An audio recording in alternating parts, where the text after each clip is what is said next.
Most of us know exactly what we want and what we want to do. We've just gotten really good at talking ourselves out of it.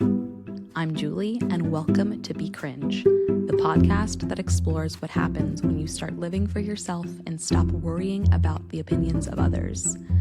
This might be cringe, but we are doing it anyway. Happy to have you here.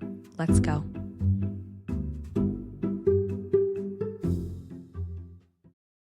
Hello and welcome everybody to Be Cringe. I am so excited to introduce today's guest, Amanda Jackson.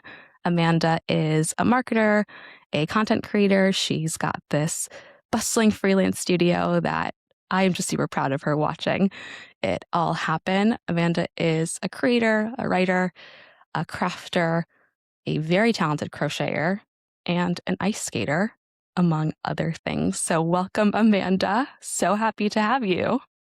I'm obsessed with including ice skater in my intro because anyone who has ever been at an ice skating rink with me would not call me that. I mean, you're ice skating. I mean, yeah, You're an ice skater. You're a writer. If you get on the ice with skates on, ergo. I love that, Julie. Well, welcome. I'm so happy to have you. Thank you for being here. I gave you some accolades and my own introduction, but Amanda would love for you to introduce yourself, how you usually introduce yourself to others. And I guess ice skater is not included. I think it's going in the LinkedIn headline now. I am a writer, a thinker, a researcher, that I primarily work with clients in the B2B software space, helping them produce and distribute original research reports that influence their buyers' hearts and minds and wallets. I have been in business for myself for the past 4 years. And throughout that time, my business and my purpose has evolved a lot. And most recently, I'm in a season of extreme experimentation, adding a lot of things onto my plate outside of my client work to explore and take risks and learn about new facets and angles of my field and myself. I recently produced my own research report, so I'm playing around with what it looks like to distribute that and share it with people and be bold. I'm learning about community building, and I host creative meetups for burnt out folks to come and witness together and just work on a craft that makes their soul lighter. And I also bake a lot. We'll put that one in there too. You're a baker. Mm-hmm. I love it. Ugh, so good. I loved that research report. I don't even know if I was like the total target demographic, but I got a lot of use out of it. So clearly doing something right. And I really, just this whole season of experimentation is something that I so resonate with. And it's so clear that, and I'm in this bit of a period too, where I'm doing a lot of things. I'm throwing a lot of intention and whatever into a proverbial fire. And I don't know where any of it's going to go, but I know it feels right. And that very much feels like what you are doing. And it's very cool to witness and kind of doing it alongside you. I love being in it together. It's great. Yes. And this is not your first podcast. This is your second podcast, right? And so maybe that's something that you have been experimenting with.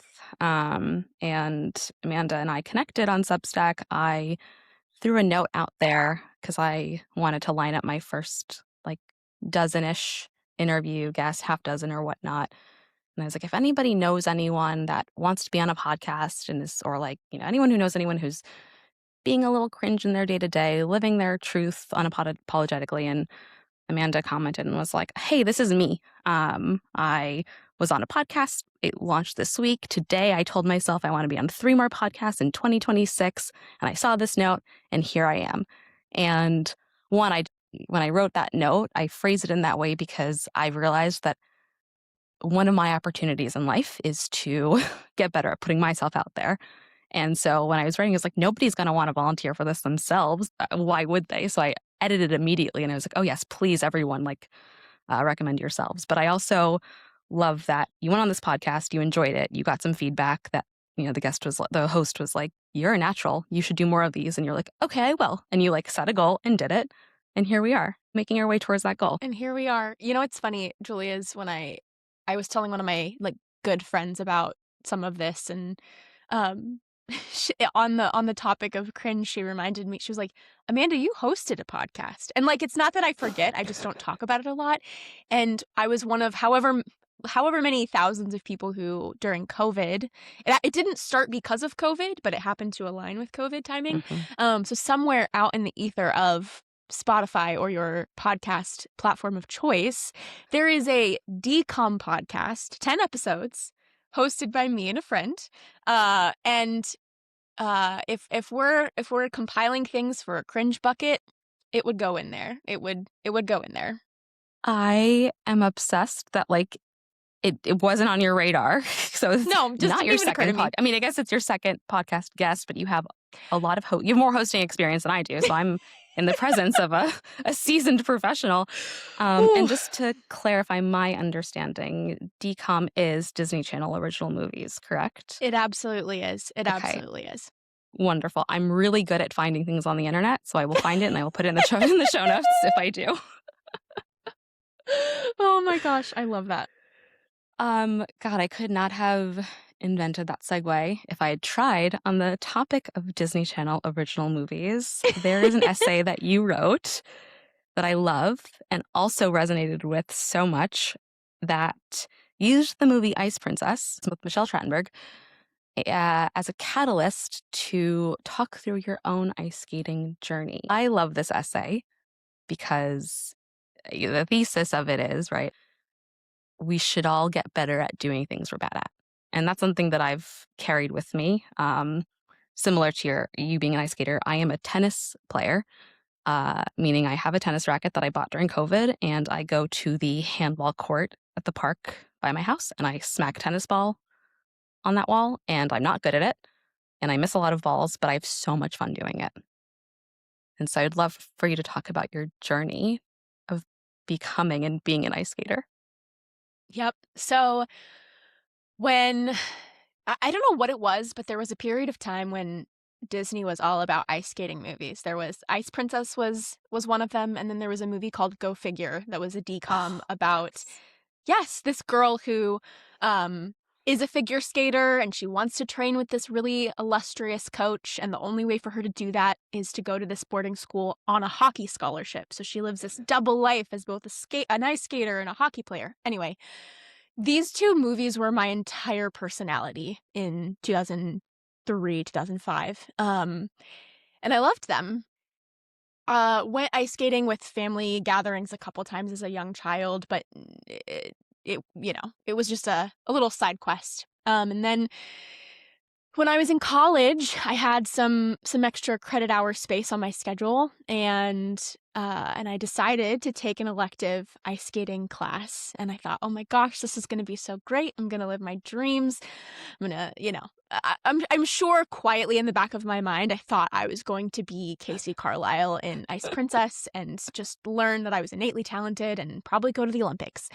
And that is the opposite of what happened, because in the movie, Casey Carlisle discovers she has this supernatural ability to ice skate with very little effort.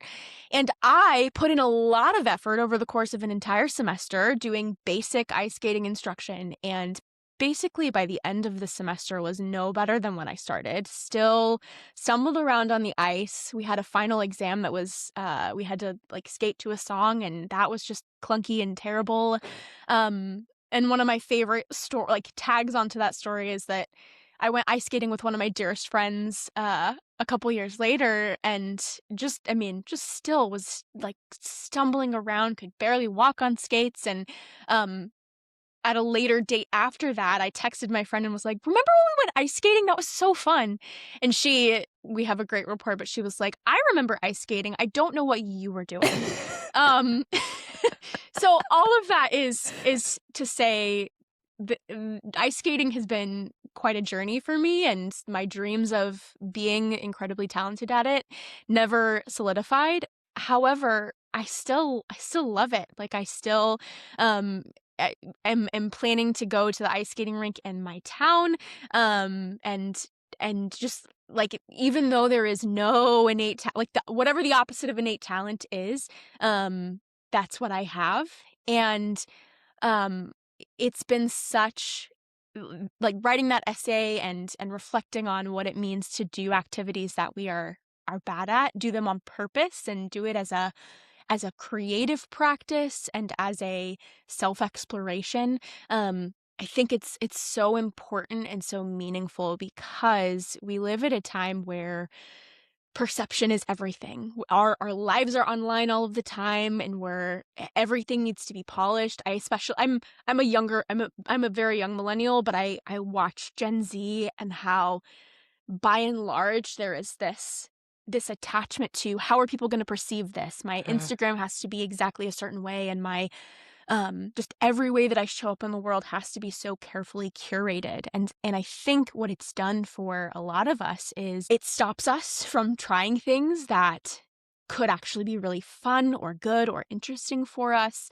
Um, and it really holds us back from a lot of delight and experimentation and a lot of creativity that could be really important for us and freeing, and it all is in the name of perception and this fear of cringe. And so I think a lot of us need to I'd like to inspire other folks to lean into whatever their ice skating is, whatever thing that they either might be bad at or know they're bad at, uh, and do it in public and allow it to be authentic and cringe and vulnerable. It's okay. It's part of the process.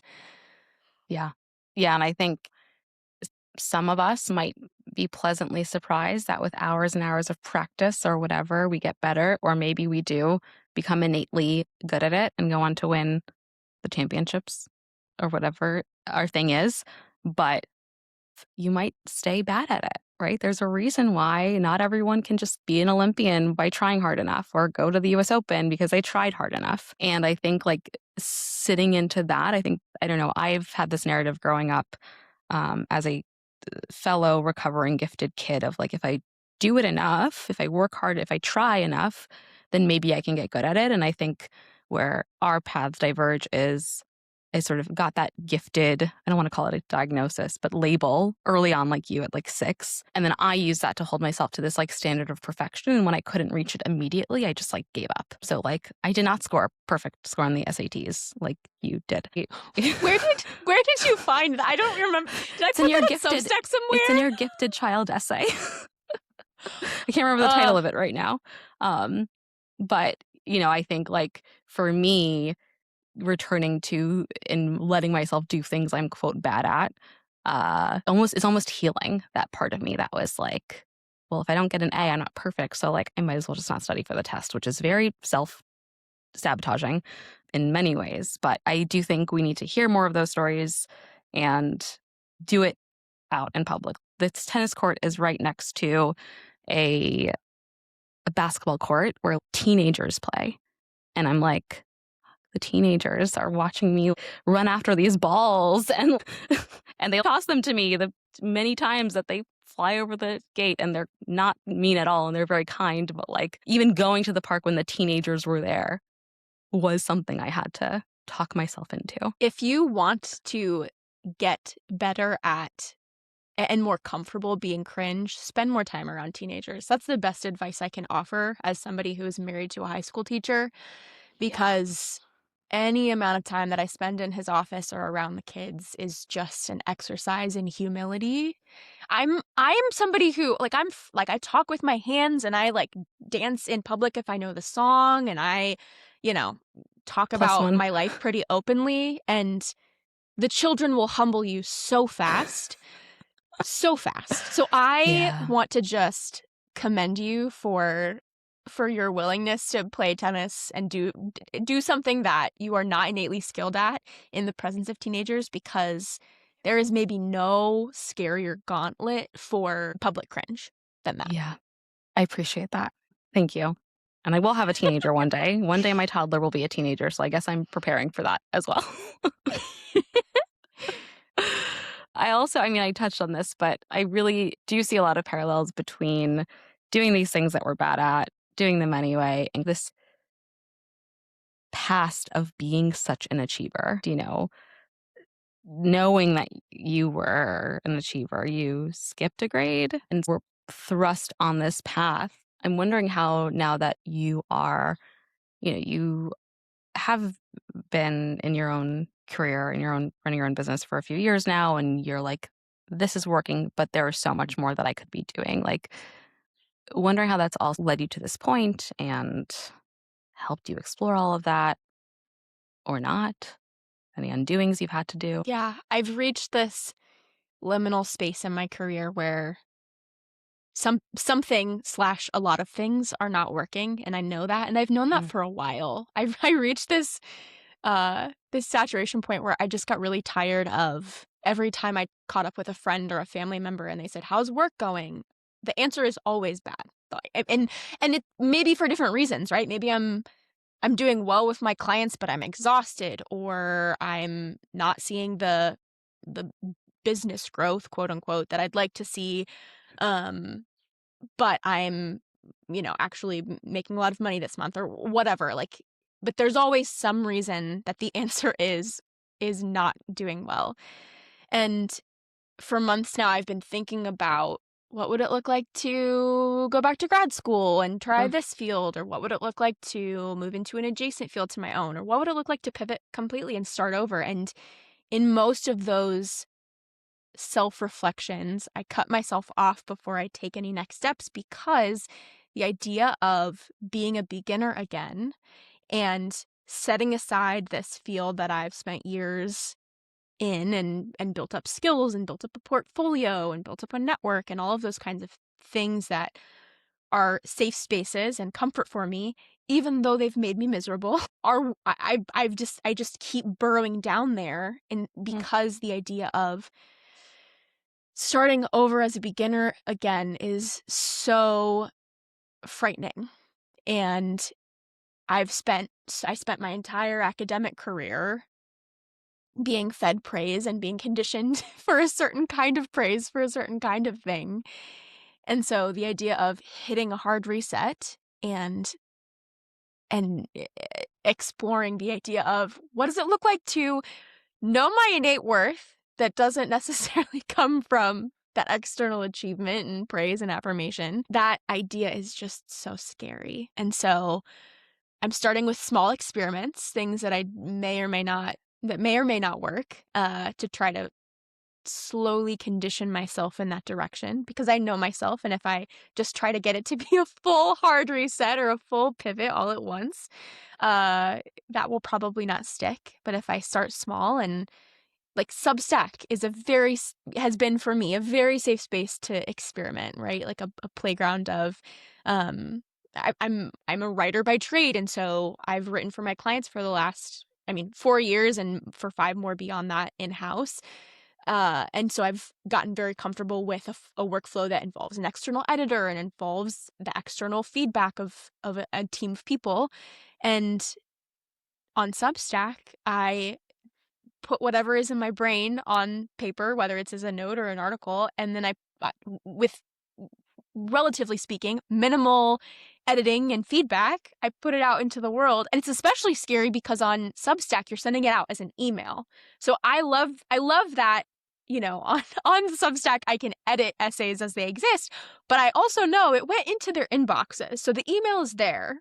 Um, and all of that has just been really refreshing to have a chance to reset my expectations around what the writing process looks like and know I might fail on a smaller scale, which can help me sort of ladder up to whatever it might look like to start as a beginner in a new field, whatever that may be. I love this approach. I think that knowing that there's something that's not going right, knowing that there is a shift that needs to happen, but not knowing what it looks like can be really stagnating for a lot of people. It could be a reason to not explore. Just like, well, I don't know what it is, so I might as well stay here till I figure it out. And I think I was in that space for a little bit, but the truth is, like, you can't figure it out if you're not taking small steps or any steps at all.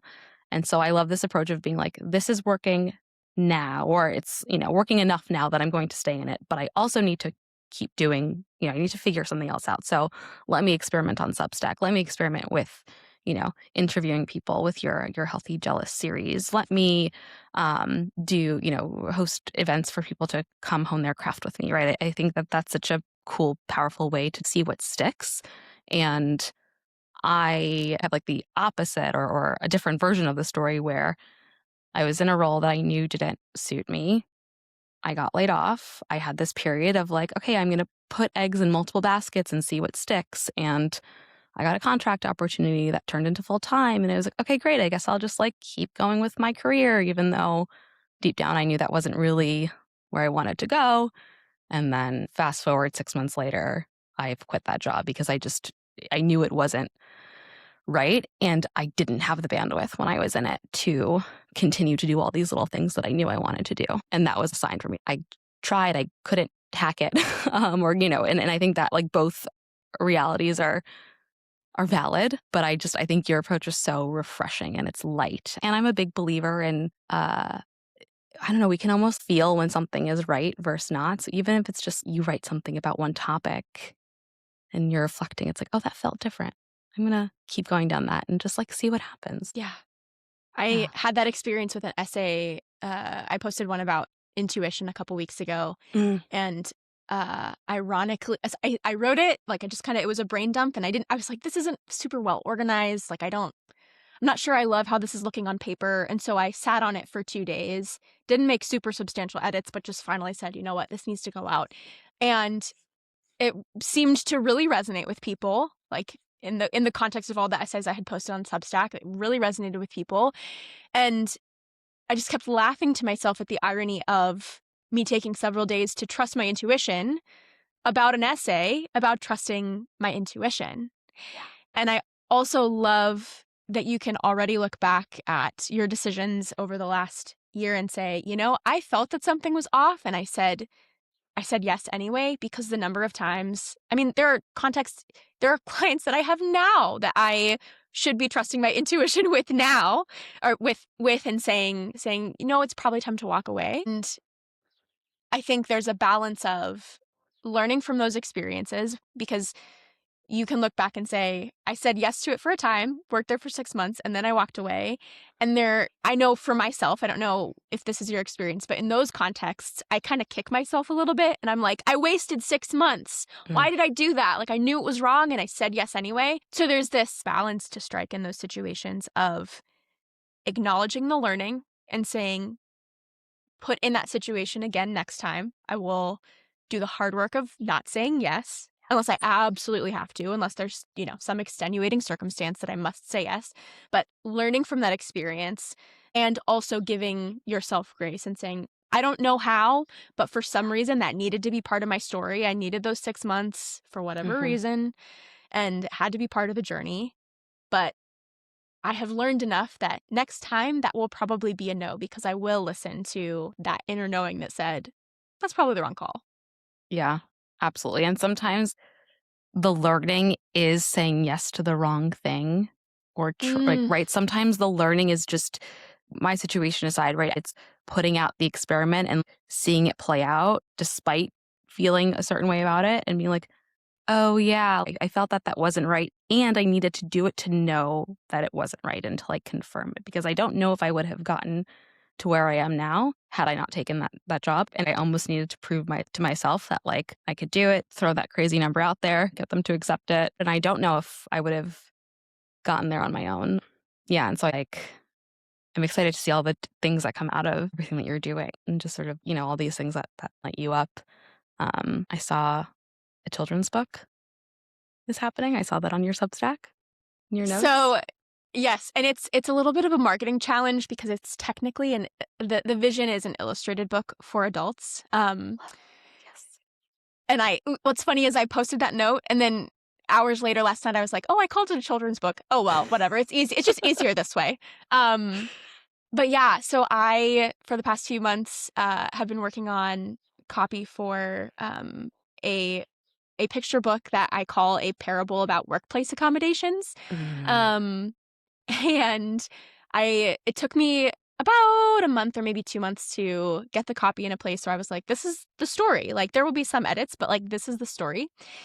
And at the beginning of March, I went on a writer's retreat with one of my dear friends. I had her take a look at it. I had my husband take a look at it, and so it's currently in its infancy in terms of the copy itself.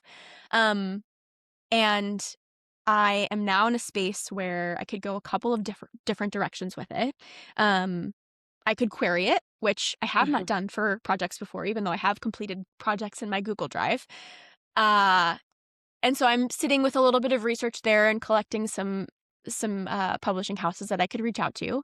But the other path that I could see it going is one where I handle the visuals. I'm I'm on a little bit of an illustration odyssey, I'm calling it, and I'm just exploring the potential. What would it look like for me to try to tackle these illustrations myself? And I do have a little bit of an ace in the hole because my husband is a graphic designer, so I have his visual art expertise alongside of me.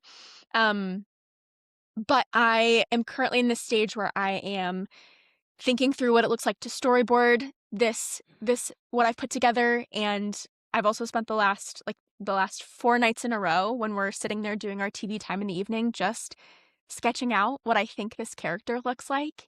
And as part of my, gifted kidness, I always thought I was just bad at drawing. Like I just put that in a bucket and said, I'm not good at this.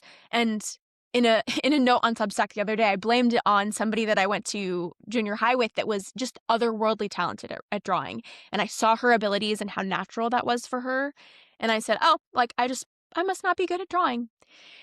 And the other night, sort of jokingly, my husband was like, he's written or he's drawn me a lot of different times. He's great at doing little cartoons of his people. And actually the book that he proposed to me with was all illustrated, all digitally illustrated. Stop it. And Ugh. he's just so talented. I love bragging about him. But he has drawn me many times, and sort of casually he was like, you've never drawn me before. And I had been talking about the book a little bit, and I was like, I don't want to. And I sat there with my cringe for like 5 minutes, and I was like, I don't want to, it's gonna look bad. And then I pushed through, and I sat there, and he thought I was just gonna do a little like cartoon whatever. And I actually tend to be a little bit more sensitive to like cartoon style things, feel like more vulnerable to me. And so I sat there and I realistically sketched him for like a half hour, and I loved how it came out, and it's instantly recognizable as him. And that was the moment that I was like, I need to start trying to like make a good faith effort to illustrate this book and Wow.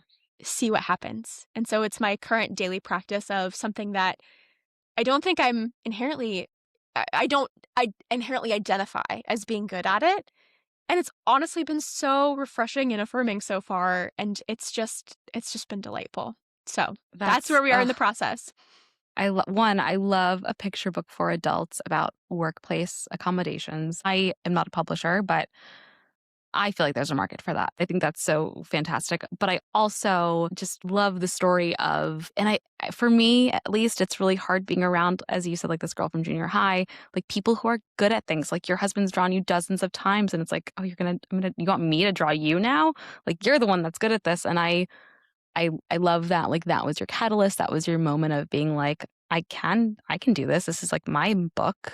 So I will be the one to try to do these pictures. And it's another example of just you, yeah, throwing these experiments and being so open about the outcome. I think that's also something that I hope everybody listening gets out of this conversation. It's like, it's okay to not know the end result, like if it's going to work out, if you are going to be the one, right? You might storyboard and draw all these illustrations and then end up querying, and they're like, okay, great, we have an illustrator. And maybe that's the direction you want to go in, right? And I think there is so much pressure when we try to do things to have all of the answers of being like, this is how it's going to go. This is how I'm going to do it. This is the outcome. And not knowing it's more freeing, but it also just sort of opens us up to the other possibilities. Because I'm also a believer, like we don't, yes, having intuition's important and having some sort of plan or whatever, but at least for me, there have been many times in my life where I don't know where something is going and I do it anyway. And I'm so surprised by the outcome. And it's way better than I ever thought it could be. And had I been so restrictive and prescriptive about my plan, it would not have gone that way. So I am very excited about that. You seem to be a person who's always known you were creative and has always called yourself creative.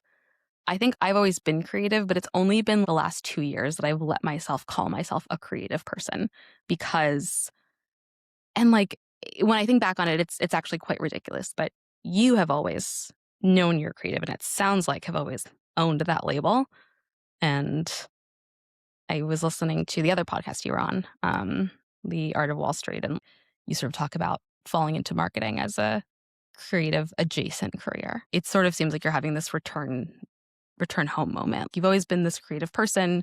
You took this creative adjacent career. You're very good at it. And now you're like, okay, what else? Yeah. I think I have two thoughts here. One is that I do tend to gravitate towards when I hear people say there's no such thing as a like we're all creative people, right? Like Mm, the label of calling people creatives is misleading because we all have that creative impulse. It's a human it's an engine. Like all of us do things that are creative. And I definitely resonate with that on the one hand and would love for part of my life and legacy to be pulling that out of mm, people. I also think that through Hone Your Craft and just through kind of some of the writing that I've been doing and the conversations that have started with people, I also think that I am drawn to this population of people who know that they are creative and we'll say we'll say donated those abilities to a company of some kind and think that it is going to be the best of both worlds, mm, and then years later they end up completely burnt out and devoid of purpose in their work and need to feel the desperate need to reconcile that somehow. um And I think those are my people. I think those are my mhm. people, and that part of the my work is to draw them out and encourage them to spend that time and help them to make the time for joy-based creativity because I think the nature of the working world these days makes it really tricky to um like turn the art that comes out of our souls into a career. I look up so strongly to anybody who is a novelist and that is their full-time gig, or folks that um are on Substack and it is their whole deal. I think that is so awesome. I also know myself well enough to foresee that if I ever try to make the joy-based thing the money thing, I like I will be the responsible one who sucks the joy out of the Mm, thing. mhm, And mhm. so I don't have answers to that, and it's something that I'm reflecting on, exploring, and want to explore in community. But for now, I think part of what I feel drawn to do is helping people that are currently giving all of their creative energy to a company or to whatever is bringing their income, helping them carve aside that space to refill their creative cup and do that work outside of work or alongside of work so that they are their best self in all spheres of their life. Yeah, I really love that. I think it's so hard to do when you are burnt out and when, you have been I love donating your creativity elsewhere, and you just sort of like, yeah, connecting to those little like maybe I could try this. Maybe I could try this. I know I am very much a person with a hobby graveyard, and it's big. But each of those like tombstones represent something that I thought could be fun, and I tried, and I did have fun doing it, and for whatever reason, stopped doing it. And maybe it And was at meant to any be a, point you a could go one-time back. thing. Yeah, but at Yes, any point you could go back again if you chose to do yes, that. That's the beauty of being a human. yes, exactly. Yeah, yeah, I think that's such a good point. It's like I often think of things so linearly. It's like, well, I did. I played guitar in middle school and high school, and then I stopped, and so I'll never play again. And then a couple years ago, my husband got me a guitar for Christmas, and I like pick it up every now and then. And I usually just play like acoustic versions of songs I listened to when I was in high school, like when I was in that phase. I am not signing up for any open mic nights anytime soon, but it's very fun. And I like got into keyboard building during the pandemic, and it's like a very nerdy hobby. And I don't really feel like I need to do it again, but I had a lot of fun doing it, and I have a keyboard that I built. And I think that as humans, it's just giving ourselves that permission to follow those bursts of energy. 'Cause it's really what it is, right? It's like creative energy is kind of flowing. Mine very much peaks, and it's like I get an idea and I go after it and I do it and then let it settle. And I think that's like very important. Yeah. I think as a former gifted kid, my failure for or my threshold for what constitutes failure is very low. So if I Yeah. pick something up and start doing it and then make the conscious choice to put it down, that may constitute a failure for me. If I Mm. put it on a list somewhere or set it as a goal or some arbitrary metric, uh, whereas in this season of my life, I've started to understand and accept kind of what you were talking about, the ebb and flow of energy, because we all have limited time and capacity, and in some seasons, my practice of going to the gym is gonna be more frequent, and that will give me life, and that will be great, but then at certain points, we're gonna lay that aside and spend more time on a different hobby, or we will acknowledge that we have just generally limited capacity right now, and if we don't have time for anything creative or generative that we're being intentional about, that's okay because that means it's a restorative and Yeah. a restorative season of repair. Um, and I think anyone who knows that they are creative and is intentional about that will have work to do around acceptance and grace with themselves of some seasons I have a lot of capacity to do multiple different hobbies or give my full self to everything, and then in some seasons I will have very little capacity, and that is part of the creative ebb and flow. Yeah. Yeah, absolutely. And I do think that I've definitely learned that, starting to give myself more grace around that, especially like when I look at, you and I both live in places with seasons, right? Like with weather seasons. And this winter particularly was one of the worst winters I've experienced in my life. I know you and I talked about this. Um, and that was a season where I yeah, there was no creative energy available to tap into, and I kind of knuckled through a little bit and was like, "All right, I'm just gonna get, like, an essay up a month, and that's gonna be the goal," and, I it's way less than I usually do, but we're gonna do it, and I signed up for a half marathon that required winter training, which honestly, it's kind of a saving grace that I did that because I don't know if I would have moved my body at all. But yeah, it's about, having all these different things we want to go after and knowing what's for now, what's for not now, what we're gonna put down temporarily and not bury it, not call it a failure, but pick it back up when we're ready. And that just feels like a lifelong lesson. It feels like something that I don't know if any of us will ever be perfect at, but it's like continuous cycle of learning and observing. 100%. One thing that you said at the beginning of this interview, and I think you touched on it in other places, is like you're currently in this season of life of experimenting, but you're also in this season of it's a little bit of a hard pivot, like reaching out to people, letting yourself wait for the answer, coupled with what you've called a superpower of like vulnerability and being honest and would love to hear how that has shaped how you show up in all of these spaces, all these, people that you surround yourself with, um, and what that feels like. Yeah.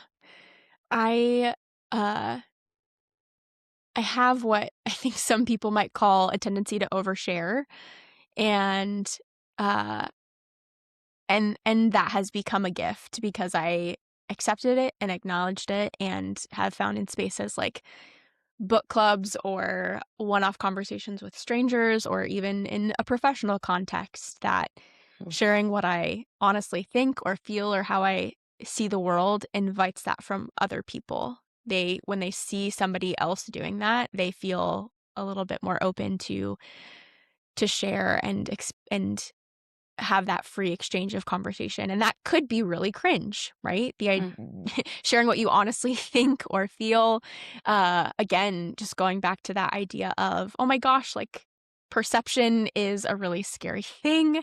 Um, I have come to a place of owning that that is something that I am good at and I can model for other people. On the reach out front, I am very much still learning and honing that Mm. skill and figuring out what it looks like to and how much capacity I have for it, I will say. I wish that I felt like I had this high volume of capacity to reach out to people constantly and show up, but I even just sending one email to somebody that I've never met before, um, takes a lot of energy because I refine it very closely and I have a very close eye on those things. Uh, I'm sure that plenty of folks are able to scale that up. Maybe they're using a combination of, AI tools or which I would not personally use for these bold reach outs, but I'm sure folks have different ways of doing that more rapidly. But I will put, an hour of time on my calendar and I'm like, this is a pitch time. And I'll go into it thinking, oh, it'll take me 20 minutes each and I can send out three. And I'll spend the whole hour on one because one, because I'm putting so much time and energy into personalizing the message and doing my research or carefully keeping an eye on what I'm sending, but also it takes a high volume of energy, and so while I am skilled at that vulnerability, I also know that it can take a lot out of me, Mm. and that means that this season of experimentation is not high volume and it's not high scale, but it does feel wild and it does feel playful and it does feel expansive in different ways because anytime you say yes, uh, it is vulnerable Yeah. and that makes it meaningful. And my hope, the gamble that I'm taking in this season is that those qualities are going to lead me into the right conversations and connect me to the right people.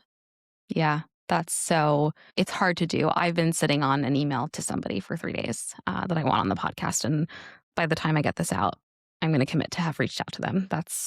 I'm gonna say that now, you're with you as my witness, but it's hard. It's hard to, like, put yourself out there and package it well, and for me, it's like, "Hey, do you wanna come on my podcast about being embarrassing?" Like, I don't know how else to say that. So I'm trying, massage it and be like, it's so cool that you're doing this. But yeah, I very much understand that. And taking that gamble and letting yourself take those risks and knowing that it's hard, but doing it anyway. But I don't see a lot of people being like, yeah, I'm reaching out to all these people and it's hard. And like sometimes people don't answer and it's exhausting and it takes a lot of my energy. And it's not just shooting off 5 emails a day. I think there's a lot of truth to the fact that it is draining, it is time consuming. Another thing that you said, that this energy of like the superpower you have of being honest and getting people to want to share their vulnerability, like that's really important to have in this world. And I've met people like you and I very much feed off of that energy because I can be more closed and I tend to not I don't tell unless I'm asked, and I'm working on that. But it's like, hey, how are you doing? And I'm very much like, oh, fine. I don't offer up a lot unless somebody asks me about it directly. And so like that sort of oversharing energy I very much feed off of, but I also acknowledge that like that is you're giving a lot of yourself in that, right? And then the other person in this example, me, it's like taking from that. So there is this like, yes, powerful, but also a need to recharge and sort of get back to yourself a little bit. Absolutely. Yeah. How do you recharge? Like, what's your I so I've talked about this on Substack before, but I'm an Enneagram 3. Are you familiar with the Enneagram at all? Yeah. I am. I actually like I'm very into that type of stuff. The Enneagram is very hard for me to grasp.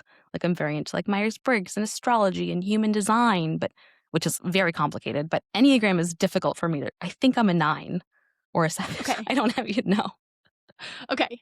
I try not to type other people, so I will not Fair, comment, but fine. I am an Enneagram 3, which is, like, the achiever, and my husband is an Enneagram 9, and for anyone listening who understands the Enneagram, I'll just say preface with that. But in other terms, I, historically have filled my schedule to the brim Mhm, and will not slow down and will commit to too many things. And my husband is more, we'll say he's more naturally gifted at taking time to rest and knowing what that looks like for himself. So, over the past 5 years that we've been married, I have gotten a lot better at building rhythms of rest into my life. Um, I I would say, like, sort of in a general self-care sense, I recharge, like, we have a rhythm of, like, this is our time on the couch that we'll usually pop mhm, on a TV show, and from season to season, it kinda differs, like, sometimes my recharge will be, I'll read, and so I'm consuming something and, or, like, taking something in, but then I also love, for the last, I think, year and a half, crochet has been the way that I can do something with my hands, and it's me generating something, and I love the very slow process of it. It just resets kind of my brain and body. Um, and and then recently, over the past couple of weeks, my little crochet bag that has sat on the couch has been replaced with my sketchbook. And so in this moment, that even though there is I'm doing something and there is work to it, there is an exploratory energy to it that does feel like a recharge to me in this season. And so I love I try to be attuned to the ebb and the flow of seasons where different things can recharge me in different ways. Um, it is very it's very natural for me to assume that recharging needs to look like doing something. I'm trying to expand my practice of spending time, maybe it's 30 seconds, maybe it's 5 minutes, just sitting, just doing mhm. nothing, looking at the ceiling, looking at the wall. I think the kids have a term for that I won't say on the podcast that's kinda goofy. Um, but that has existed long before TikTok, so we don't even need to we don't even need to go there. But it is really important, I think, to work on practicing doing nothing. And Yeah. also, I think I I can treat doing that, like, I know that as a woman in her 30s, if I sit there and do nothing long enough, I'm gonna fall asleep. That's what's gonna happen. And in my brain, I have this little broken loop that says, well, if I fall asleep, then I did nothing wrong, which is just just insane, just so incredibly silly. That's the achiever. Um, mhm. But I am working on allowing myself to do nothing as a form of recharging, as I well love as that. having activities that I love and enjoy spending time on. I love that. It's so funny. I feel like I have, like, the sort of the back half of the story I have a very similar relationship to, but I'm historically very good at doing nothing and can do nothing for a long time. And so I feel like I've sort of worked on the other side of that of like, okay, how do I not do nothing for so long that, and this is something that I think really came to fruition during the pandemic. It's like, I've been on the couch for a week. Like, how do we balance the doing nothing with doing things? I do enjoy letting myself recharge, but also like, yeah, it's so funny. It's like it's almost like I conditioned myself to be like doing nothing is bad. And so therefore I must like chase being an achiever, even though that's not who I am. I've always like looked up to those people. It's like, wow, you can just like go, go, go. I want to be like that. How do I get more of that? So it's feels like I've sort of tried to, on the other side of it, like have this baseline of doing nothing, try to fill my day with all these things because it looks productive or whatnot. And I'm returning to doing nothing. And for me, like, nothing is very much an activity. When my mom tells this story, I don't remember it, but when I was, like, a kid, she would walk by my room, and I'd be laying on the bench, like, "What are you doing?" Like, "Nothing." And she'd be like, "Do something." I'm like, "No, like, I'm doing the activity is nothing." And I felt that way, like, in my college days and 20s, like, "Oh, what are you doing today?" Like, "Oh, I'm doing nothing." Like, "Oh, great. Do you wanna come?" "No, I'm doing nothing. I don't wanna go to the bar." Like, not my plan is to do nothing tonight. I will see you tomorrow or whatever. Um, and it's all a balance. It's all song and dance. I admire that so much, and I need to channel baby Julie. I need to learn from her. Just laying on my bed. toys galore around me, like Game Boy in the corner, looking up at the ceiling. My husband likes to joke about, but this is real. When I was in elementary school, um I like on the last day of school before Christmas break. So it was in this liminal space where I had no homework for this brief moment of time. And it was before, I had all of Christmas break spread out in front of me. I I would take I had Beanie Babies in like a shoe hanging thing on the back of my closet door, and I would take them all out and I would put them all on my bed, and I would just like sounds so funny. I was 8. I would like roll around until the Beanie Babies all fell on the floor. And that was my like activity that I could only do when I had no homework. I had nothing going on. And I love that precious instinct in me. And also what has carried over to adulthood is sometimes this all or nothing feeling that I can only be at rest when I have nothing on my plate. And that's never Mhm. going to happen. And so if I think about rest that way, I will never truly rest. And so that's Yeah, part of the work too, is giving myself space to do nothing or yeah, do something joyful, even when the slate is not clean, we'll say. yeah, yeah, yeah. There's literally like I had this moment. I feel like it was a year ago at this point where I was just like, I'm never gonna have my to-do list will never be empty because unless I like become a nudist, there will always be laundry to do. There will always be like a dust bunny in the corner. And I first like it kind of like hit me really hard and I was like, that sucks. And then I was like, not like, no, that's okay. Like that's a sign of like life moving on. And how do you find joy despite always have something to do? And I think that is such an important just way of putting it. I think it's so easy to see someone living their lives, doing their things, putting themselves out there, et cetera, and be like, I wish I could be like that. I wish I had that quality. So what would you say to somebody who's listening to this who's like, man, Amanda's got it figured out? um, I would say one, no, she does not. She is very much on a messy little liminal journey. So I would just reset expectations in that regard.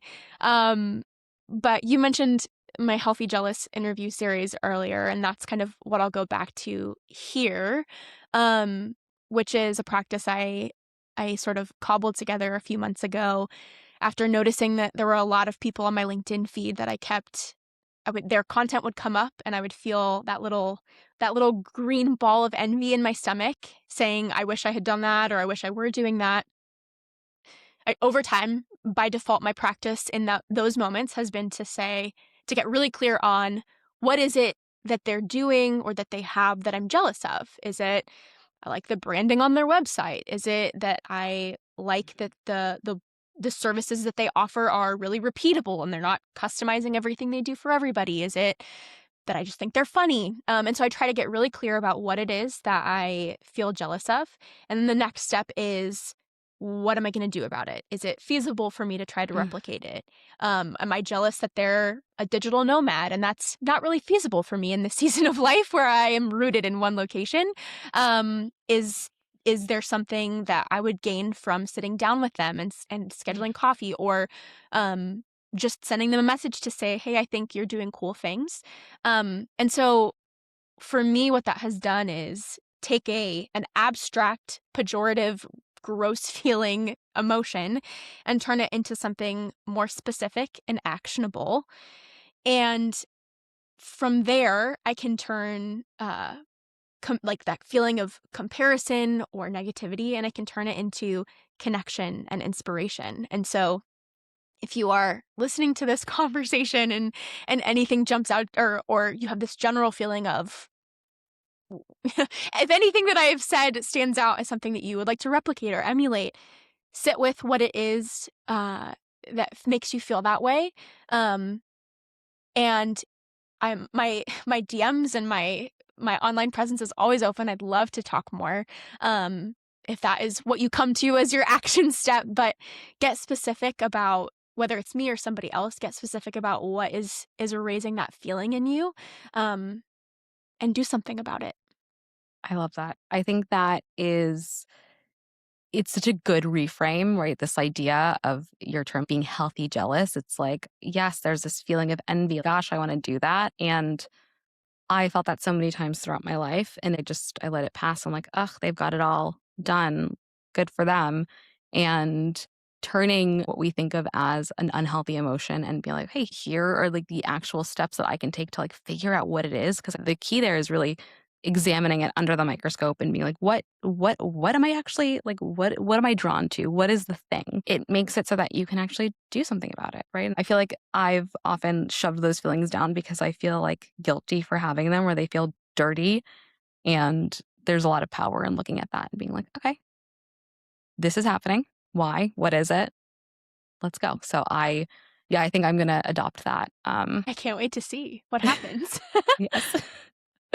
Ugh, Amanda, this was such a good conversation. I just know you and I could keep talking forever and ever. But I really want to thank you for coming onto the podcast, being so open, sharing your gift of vulnerability with all of us. And I would love for everyone listening to keep in touch with you and know where to find you. So, what are some good places online to find you? Yeah, the two best ones are LinkedIn and Substack. So, LinkedIn is where a lot of my original research stuff and thoughts lives. And then Substack is a little bit more of the creative purpose play space. It's where I talk about the liminal season of my career, and also just falling back in love with life. So I'm Mandaru Stack over on Substack and Amanda Jackson on LinkedIn. Perfect. And I will link those in the show notes for everybody so that you can find them. And I will also do my due diligence to find that Disney Channel original movie podcast. And hopefully it's there too. Time will tell. And you can all enjoy my secondhand cringe. Yes, yes, exactly. Ugh, and if that's not the ethos of this podcast, I don't know what is. And I think, yeah, like that feeling of cringe is kind of what moving beyond, like, it's almost like the other side of that healthy jealous feeling. It's like if I can get past that and I can just do it, then maybe someone will think I'm cringe, and maybe that's the gift. I think so. Yeah. Amanda, thank you so much. This was such a lovely conversation. And Thank you for having me. of course,